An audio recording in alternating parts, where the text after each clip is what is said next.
روزمرہ کی ہم جو زندگی بسر کرتے ہیں اس میں جو دعائیں اللہ کے رسول صلی اللہ علیہ وسلم نے ہمیں سکھائی ہیں اور وہ ہم پڑھتے ہیں تو ان کا کتنا اجر اللہ دیتے ہیں، اور وہ ایک روٹین کی بات ہے، وہ کوئی اتنا نہیں کہ مشکل چیز ہے۔ مثال کے طور پہ اللہ کے رسول نے فرمایا، حدیث میں آتا ہے بخاری شریف میں، کہ ایک آدمی کو اگر رات کو جاگ آ جاتی ہے کسی وجہ سے، بعض اوقات آنکھ کھل جاتی ہے اور وہ لا الہ الا اللہ وحدہ لا شریک لہ لہ الملک ولہ الحمد وہو علی کل شیء قدیر، ایک یہ، اور اس کے بعد سبحانک اللہم وبحمدک، یہ وہ پڑھتا ہے، اور اس کے بعد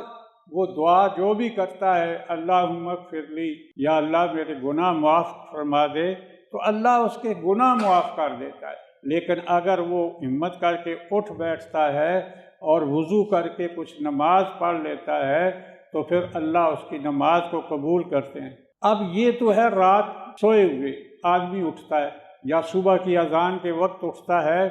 وضو کرتا ہے،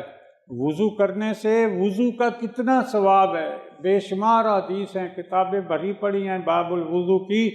کہ وضو کرتا ہے ہاتھوں کو دھوتا ہے تو اس کے سارے گناہ جو اس کے یہاں تک کہ ناخنوں کے نیچے تک بھی گناہ ہاتھوں کے نکل جاتے ہیں، منہ دھوتا ہے تو اس کے سارے منہ کے سارے گناہ جو ہیں وہ نکل جاتے ہیں، یہاں تک کہ آنکھوں کی پلکوں کے نیچے بھی۔ اب آنکھوں کی پلکوں کے نیچے کون سے گناہ ہیں؟ لا اللہ جو آنکھوں کے ساتھ دیکھے جاتے ہیں، کہ کسی ایسی عورت کو جس کو دیکھنے سے منع کیا اللہ کے رسول نے، اور پاؤں دھوتا ہے تو پاؤں کے گناہ، اور وہ کون سے گناہ ہیں؟ ان پاؤں کے ساتھ چل کر کوئی ایسی گندی مجلس میں گیا، کسی ایسی گندی محفل میں گیا تو اللہ سے یہ آپ اندازہ کیجئے کہ یہ وضو کرنے کی فضیلت اللہ کے رسول نے فرمائی۔ اور اس کے بعد فرمایا کہ وضو کے بعد جب وہ آدمی اشہد ان لا الہ الا اللہ وحدہ لا شریک لہ واشہد ان محمدا عبدہ ورسولہ،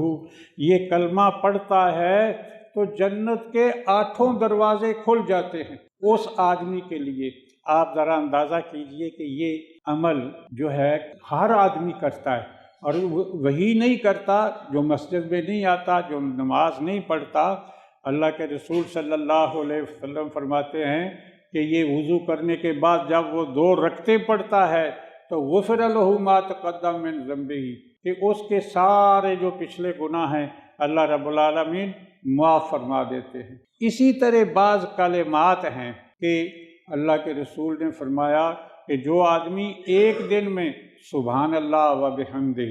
سبحان اللہ و بحمدہ، سبحان اللہ و بحمدہ، اللہ تو پاک ہے اپنی تعریفوں کے ساتھ، تیری تعریف کیا کریں، جدھر دیکھتے ہیں تیری ہی تعریفیں ہیں، یہ آسمان کو دیکھیں، ستاروں کو دیکھیں، ہم اپنے باغات کو دیکھیں، پھولوں کو، پھلوں کو، یا اللہ یہ تیری حمد کے ساتھ تو پاک ہے سارا۔ یہ کلمات 2 ہیں صرف، سبحان اللہ و بحمدہ، بخاری کی یہ حدیث ہے۔ تو اللہ کے رسول فرماتے ہیں کہ ایک آدمی کی لو کانت مثل زبد البحر، اگر ایک آدمی کے گناہ سمندر کی جھاگ جتنے بھی ہیں تو وہ اللہ سارے معاف کر دیتا ہے۔ اب یہ اللہ کا کرم ہے، اللہ کی رحمت ہے، اور اپنے بندوں پر وہ یہ رحمت کرنا چاہتا ہے، لیکن بندے یہ چھوٹے چھوٹے کام۔ دوسری حدیث جو ہے مسلم شریف کی، کہ اللہ کے رسول نے فرمایا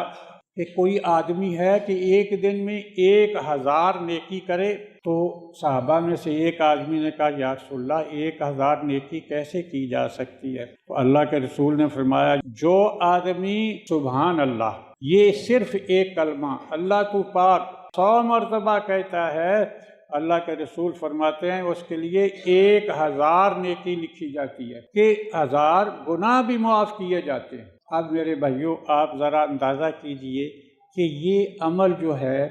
یہ کتنا مشکل ہے، اور حدیث جو ہے مسلم کی کتاب طہارہ میں